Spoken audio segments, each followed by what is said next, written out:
শওকত মোল্লা গ্রেপ্তার হয়েছে। আর শওকত মোল্লার ছেলের কোন কীর্তি এবার সামনে আসলো দেখুন। জায়গাগুলো হচ্ছে নদী ভরাটি চর।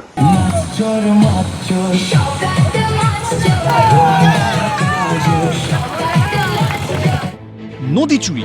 প্রাক্তন তৃণমূল বিধায়ক শওকত মোল্লার ছেলের বিরুদ্ধে উঠেছে এমনই মারাত্মক অভিযোগ। জীবনতলার মৌখালীতে রয়েছে শওকতের ছেলে ইমরান মোল্লার সুবিশাল ক্যাফে।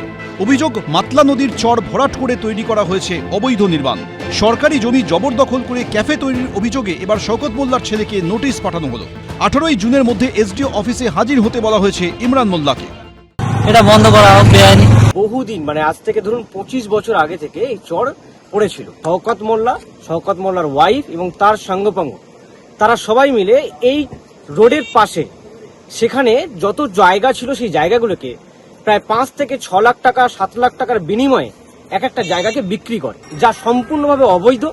ভাঙড় বিস্ফোরণ কাণ্ডে শওকত মোল্লার খোঁজে বৃহস্পতিবার দিনভর ক্যানিংয়ের বিভিন্ন প্রান্তে হানা দেয় কেন্দ্রীয় এজেন্সি এনআইএ। শওকত মোল্লার ছেলে ইমরান মোল্লার এই রেস্তোরাঁতেও যায় এনআইএ টিম। যে জায়গায় আমরা দাঁড়িয়ে আছি এই জায়গা শওকত মোল্লা, তার বিরুদ্ধে অভিযোগ যে তার ছেলের যেমন রিসর্ট রয়েছে বা যে রেস্তোরাঁ রয়েছে, তার সঙ্গে সঙ্গে এখানেও একটি হোটেল বা রিসর্ট তৈরি করা হচ্ছিল, যেটা তার আত্মীয়, তার ভাই তার নামে, এমনটাই স্থানীয়দের বক্তব্য। ওনার ছেলে কয়েকশো বিঘে চর দখল করে ক্যাফে করেছে বেআইনিভাবে। প্রায় এটা 40 বিঘে জায়গা এটা হচ্ছে দখল করে থুয়েছে। কি ছিল আগে এখানটা? আগে নদীর ভেড়ি ছিল। এটা এখানে নদীর ভেড়ি ছিল আগে? নদীর ভেড়ি, এখন নদীর ভেড়ি। এটা ওরা জোরজবস্তি করে এইসব দখল করে নিয়েছে। পুরো নদী ছিল, এটা নদী পুরো সম্পূর্ণ। এটা সরকারি গভর্নমেন্টের জায়গা। অভিযোগ, নদীর চরের উপর এই অবৈধ নির্মাণ নিয়ে তৃণমূল আমলে প্রশাসনকে জানিয়েও কোনো লাভ হয়নি। আমরা বাড়ি দিয়েছিলাম, প্রশাসনকে জানিয়েছিলাম। ও তখন রাতে আমাদের বোম বন্দুকের ভয় দেখায় যে রাতে বাড়িতে বোম পড়বে, এই বলে।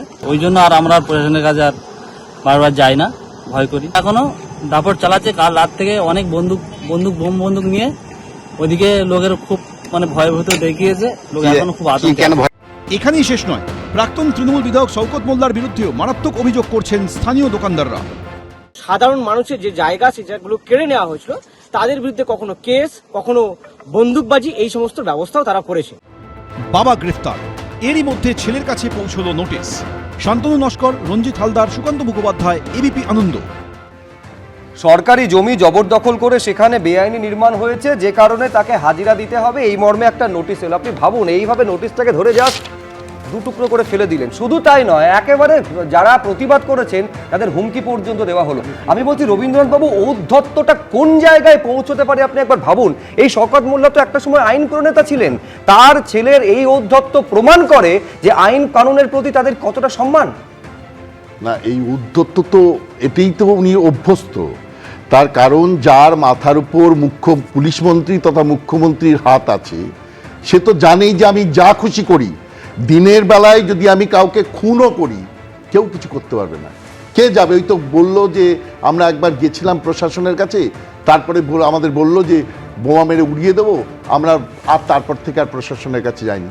প্রশাসন অসহায়, কারণ মুখ্যমন্ত্রী যদি বলেন, আসলে এটা প্রশাসন, এটা প্রাতিষ্ঠানিক দুর্নীতিও নয়, এটা হচ্ছে সম্পূর্ণভাবে দুর্বৃত্ত রাজনীতি, দুর্বৃত্ত নিয়ন্ত্রিত রাজনীতি, যেখানে মাথার উপর দুর্বৃত্তরা বসে আছেন, একদম ক্রিমিনালসরা মাথার উপর বসে আছেন এবং তারাই রাজনীতিটাকে কন্ট্রোল করছেন। সাধারণ মানুষ কি করবে? সুতরাং তাদের যা আজকে যে অভ্যেস, এই ঔদ্ধত্য তো তখন থেকে এসছে। তারা দেখেই নিয়েছে যে এরা সাধারণ মানুষ, এদের লাথি মারি, জুতো মারি, যা খুশি মারি, এদের কিছু করবার ক্ষমতা, এদের মেরে ফেললেও এরা কিছু করতে পারবে না। না হলে একটা নদীর চর, 40 বিঘে নদীর চর, নদীটাকে বুঝিয়ে দিয়ে সেখানে একটা ক্যাফে করে দিল। এ কি মামার বাড়ির আবদার নাকি? যা খুশি তাই করেছে। এই সরকারটা না গেলে না লোকে বুঝতে পারতো না যে কত দূর নোংরা গন্ধ সমস্ত জায়গা থেকে বেরোচ্ছে, পচিয়ে গেছে, গোটা দেশটাকে, রাজ্যটাকে পচিয়ে দিয়ে গেছে। এখন এই পচা গন্ধগুলো দূর করতে করতে উন্নয়নের কাজ মাথায় থাকবে। এই আগে তো এটাকে ভাঙতে হবে, এটাকে ভেঙে এই যে বলছে যে এই গোটা জায়গাটাকে, নদীর চরটাকে আগে ফেরাতে হবে। এখন এটা তো শুধু শওকত মোল্লার দেখা যাচ্ছে। শওকত মোল্লার মতো কত মোল্লা যে চতুর্দিকে আছে, কত দাস সাহায্যে ঘুরে বেড়াচ্ছে, কত ভট্টাচার্য ব্যানার্জি যে ঘুরে বেড়াচ্ছে, সেইটাও তো দেখতে হবে।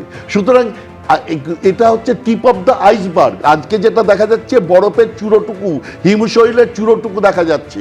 এই হিমশৈলটা জলের তলায় আছে, এটাকে উদ্ধার করে এই প্রত্যেকটা লোককে আইনি প্রক্রিয়ার মধ্যে আনতে হবে। বস্তুতপক্ষে আইনি প্রক্রিয়া কিন্তু খুব দীর্ঘ প্রক্রিয়া এবং সেই প্রক্রিয়াতে মানে অনেক দিন সময় লাগে।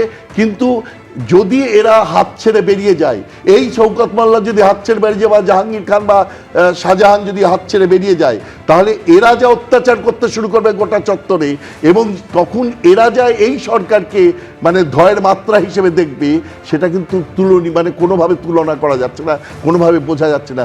সুতরাং আইনি প্রক্রিয়াকে খুব ভালোভাবে দৃঢ়ভাবে কিভাবে সংবদ্ধ করা যায়, তার জন্য কত বড় বড় আইনজীবীকে নিয়ে আসা যায় এবং কত ভালোভাবে এর এভিডেন্সকে সাজানো যায়, সেই ব্যাপারে এই রাজ্য সরকারকে তৎপর হতে হবে। কারণ একটা দুটো নয়, ১,৫০০, ২,০০০, ৫,০০০, ১০,০০০ একদম রাজ্যে সেই পালাবদলের পর একের পর এক তৃণমূলের যারা পদাধিকারী রয়েছেন তারা গ্রেপ্তার হচ্ছে।